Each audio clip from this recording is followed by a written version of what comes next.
In the context of Reserve Bank of India monetary policy framework, okay, RBI करता है MPF, okay, monetary policy framework RBI का काम है, fiscal policy अपनी finance ministry का काम है। तो क्वेश्चन पूछा है, in the context of Reserve Bank of India monetary policy framework, what is the most immediate and direct consequence of increase in fixed reverse repo rate?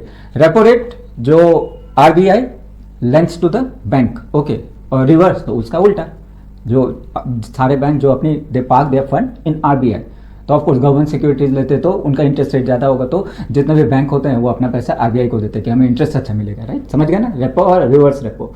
ये दिया, it leads to decrease in the lending rates offered by commercial bank to corporation, ठीक है। दूसरा है it incentivize, पूछा आपसे, it incentivize commercial bank to park more of their surplus fund, जो अभी समझाया है, बिल्कुल सही है, option B. it directly reduce the SLR statutory liquidity ratio for scheduled commerce, नहीं, it decrease the amount of money available to for the public to borrow, नहीं, सारा का सारा तो पार्क हम कर दे रहे हैं, है ना, आरबीआई के पास, तो सॉल्यूशन आपका बी है, okay. The reverse repo rates the interest rate at which RBI absorbs liquidity from commercial bank against the collateral of eligible government securities. It's a rate at which commercial bank can park their short term, okay, ये भी याद है, short term excess fund with the central bank, जो अपना RBI. When the RBI increases the reverse repo rate, it makes it more attractive for commercial bank to lend their surplus fund to the RBI as they can earn higher risk-free returns, है ना. This is the most immediate and direct effect. Okay, the action absorbs liquidity from the banking system. Liquidity मतलब जो पैसा है ना, उसको हम bank जो है वो पार्क कर रहा है आरबीआई के पास. With less surplus cash, the capacity of bank to lend to the public and corporation is reduced. Come loan देंगे, not increase, इसलिए वो ऑप्शन गलत था.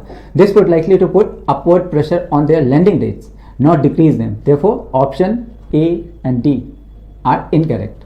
Okay, reverse repo rate is monetary policy. ये एक टूल होता है रिलेटेड टू लिक्विडिटी मैनेजमेंट, कि मार्केट में ज़्यादा पैसा है तो एब्जॉर्ब कर लो, कम पैसा है तो लोन दो. Okay, so it has no direct bearing on the SLR, इसलिए वो ऑप्शन गलत था. Which is the prudential norm requiring banks to hold certain percentage, है ना. कुछ कुछ टर्म्स आप याद रखिए, जैसे बैंक रन. ओके, इसका मतलब क्या हुआ, हम बैंक में पैसे डिपॉजिट करते हैं, वो लोन देते हैं, दोनों का इंटरेस्ट रेट अलग होता है. That's how bank becomes profitable. Okay, अब मार्केट में हल्ला फैल गया कि ये बैंक डूबने वाले, सब एक साथ आ जाएंगे सारा पैसा निकालने के लिए, तो इसी को बोलते हैं बैंक रन, है ना. तो बैंक वुड मतलब डिफॉल्ट. ओके,